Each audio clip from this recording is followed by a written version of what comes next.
شروع اللہ کا نام لے کر جو بڑا مہربان نہایت رحم والا ہے۔ پیغمبر صلی اللہ علیہ وآلہ وسلم نے تیوری چڑھائی اور منہ پھیر لیا کہ ان کے پاس ایک نابینا آیا، اور تم کو کیا خبر، شاید وہ پاکیزگی حاصل کرتا یا وہ سمجھ جاتا تو تمہارا سمجھانا اسے فائدہ دیتا۔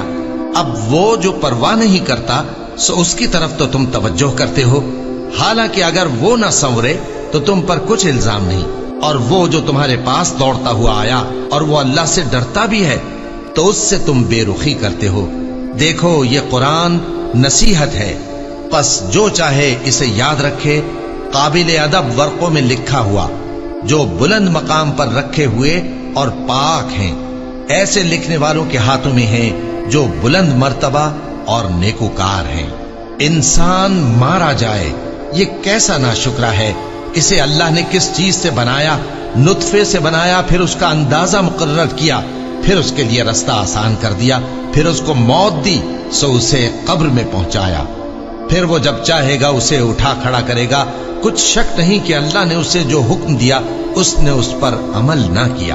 تو انسان کو چاہیے کہ اپنے کھانے کی طرف نظر کرے۔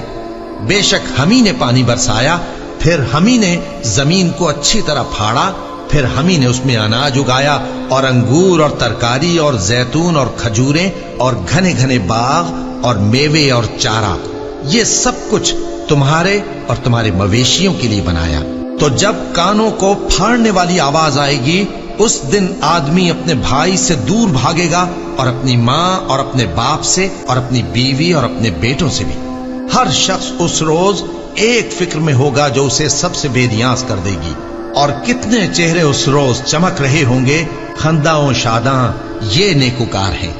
اور اس روز کتنے چہرے ایسے ہوں گے جن پر گرد پڑ رہی ہوگی اور ان پر سیاہی چڑھ رہی ہوگی، یہی لوگ ہوں گے انکار کرنے والے بد کردار۔